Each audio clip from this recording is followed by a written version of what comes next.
அனைவருக்கும் வணக்கம். இந்த வீடியோவை கடைசி வரைக்கும் பாருங்கள். ரொம்ப நமக்கு பயனுள்ள ஒரு வீடியோவாக இருக்குது.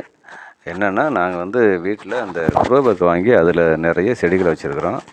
இந்த செடிகளை நமக்கு இப்போ நிறையா காய்க்க ஆரம்பிச்சிருச்சு. அதே மாதிரி பூச்செடி வச்சுருக்கோம், பூக்களும் நிறைய பூத்துருக்கு. இது சம்மந்தமான வீடியோ நிறையா போட்டிருக்கேன், நீங்களும் பார்க்குறீங்க. உங்களுக்கு நன்றியை தெரிவித்துக் கொள்கிறேன். இப்போது இன்றைக்கி நாங்கள் பார்த்திங்கன்னா, எங்கள் வீட்டுக்கு தேவையான மதியம் சாப்பாட்டுக்கு தேவையான சாம்பார், அதுக்கப்புறம் கூட்டு பொரியலுக்கான தேவையான காய்கறிகள் நாங்கள் இப்போ நறுக்கிட்டுருக்குறோம். இப்போ வெண்டைக்காய் நறுக்கி வச்சுருக்குறோம். அடுத்தது பாவக்காய் பறிக்கிறோம். அது பாருங்கள், அந்த அளவுக்கு நமக்கு நிறைய காய்க்க ஆரம்பிச்சிடுச்சு. இப்போ இது பார்த்திங்கன்னா, அடுத்தது இந்த பாவக்காய் பாருங்கள், நல்லா நமக்கு தேவையான அளவுக்கு பறிச்சுக்கலாம். இப்போ பாவக்காயும் வெண்டைக்காயும் பறிச்சாச்சு. அடுத்தது கொத்தரங்காய் பறிக்கிறாங்க. கொத்தரங்காய் நமக்கு சாம்பாரில் போட்டுக்கலாம், கூட்டு பொரியல் வச்சுக்கலாம். அது மாதிரி பார்த்திங்கன்னா, உங்களுக்கு இந்த மருந்துலாம் அது அதிகமாக போடுறது கிடையாது. உரமே வீட்டு உரம் தான். சாணி உரம் போடுறோம், அந்த மாதிரி அரிசி கிளஞ்ச தண்ணி இருக்கு இல்லையா, அதை போடுறோம். இந்த மாதிரி நாட்டு உரம் போடுறதுனால நமக்கு பயம் இல்லாமல் நம்ம அந்த காய்கறி நல்லா சமைச்சு சாப்பிட்லாம். அந்த டேஸ்ட்டு உண்மையிலே சொன்னோம்னா, டேஸ்ட்டு நம்ம கடையில் காய்கறி கடையில் வாங்குறது நம்ம வீட்டில் சமைக்கிறதுக்கு அந்த டேஸ்ட்டு கண்டிப்பாக மாறுது. அது நல்லாவே இருக்குது. இந்த பாருங்கள், நல்லா பிஞ்சியாக பறிச்சுக்கலாம். நம்ம கடையில் பார்த்திங்கன்னா முத்தி போயிருக்கும் அந்த கொத்தவரங்காய். இப்போ நல்லா பிஞ்சு காய் பறித்து நம்ம சமைச்சிக்கலாம்.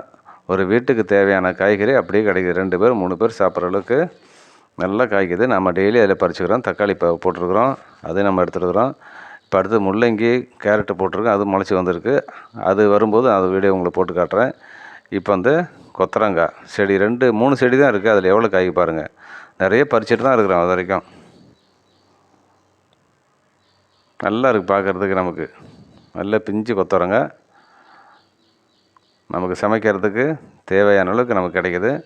இந்த வீடியோ உங்களுக்கு பிடிக்குன்னு நினைக்கிறேன்.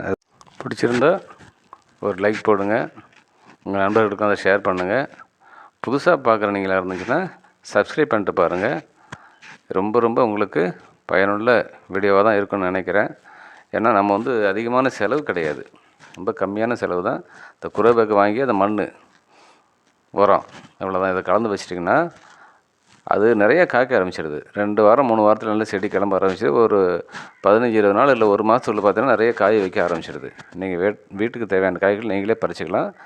நன்றி. அடுத்த வீடியோவில் சந்திப்போம்.